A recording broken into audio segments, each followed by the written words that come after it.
नमस्कार मैत्रिणींनो, अंजली किचनमध्ये स्वागत आहे। आज आपण बनवणार आहोत अंडा बिर्याणी। अंडा बिर्याणीसाठी लागणारे साहित्य: टोमॅटो, आर्यचा मटन मसाला घेतला आहे, कांदा, अद्रक, इंडिया राईस हा तांदूळ, हळद, धनापूड, लाल तिखट, कोथिंबीर आणि लसूण। हा लसूण।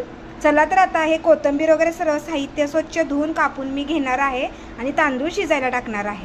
पातेल्यामध्ये आता अंडी उकडून घेत आहे। आता अंडी उकडून घेऊपर्यंत आपण दुसरं बघूयात। आता तांदूळ 50% शिजवून घेण्यासाठी मी पातेल्यामध्ये पाणी ठेवलं आहे। त्यामध्ये जे पाणी उकळायला ठेवलं आहे तांदळासाठी, त्यामध्ये मी 4 ते 5 मिरी, एक स्टार फूल घेतला आहे, त्याचा मी 2 ते 3 तुकडे केले आहेत, दालचिनी 3 ते 4 तुकडे, लवंगा 5 ते 6, तमालपत्री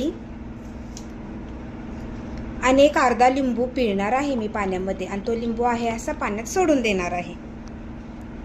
आता पाण्याला उकळी येऊपर्यंत छान वाट बघूया। भात शिजून झालेला आहे, अंडी छान आता गोल्डन फ्राय झालेले आहेत, त्याला काढून घेऊया। कांदाही छान गोल्डन रंगावरती भाजून घेऊया। त्याच्यामध्ये 1 चमचा लाल काश्मीरी बेडगी मिर्च, 1 चमचा हळद, 1 चमचा धना पावडर, हे वाटून घेतलेलं हिरवं वाटण।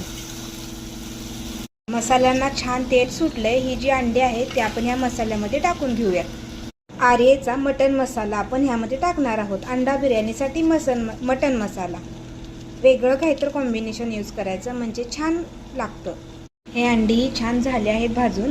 ह्यावरती आता हा थोडा थोडा करून तांदूळ टाकून घेऊयात। मी सर्व तांदूळ टाकून गॅसवरती आता तवा ठेवला आहे, जेणेकरून आपल्या आता बिर्याणीला दम लाग। छानसा ऑरेंज कलर आहे, तो थोडा थोडा मी वरून घालून घेणार आहे, जेणेकरून आपल्या भाताला छान तयार होत आहे। त्याला आपण वरून तुपाचीही धार सोडणार आहोत आणि परत अजून 20 ते 25 मिनिटं दम देणार आहोत। मस्त छान अशी अंडा बिर्याणी तयार झालेली आहे। आता आपण याला प्लेटमध्ये काढून घेऊयात।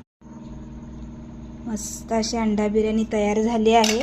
सांगा तर मैत्रिणींनो, कशी वाटली तुम्हाला अंडा बिर्याणी? आवडली असेल तर लाईक करा, सबस्क्राईब करा, बेल आयकॉन बटन दाबा। त्यासोबतच छान असा अंड्याचा रस्साही आपण बाजूला ठेवत आहे, तो पण आवडला असेल तर सांगा।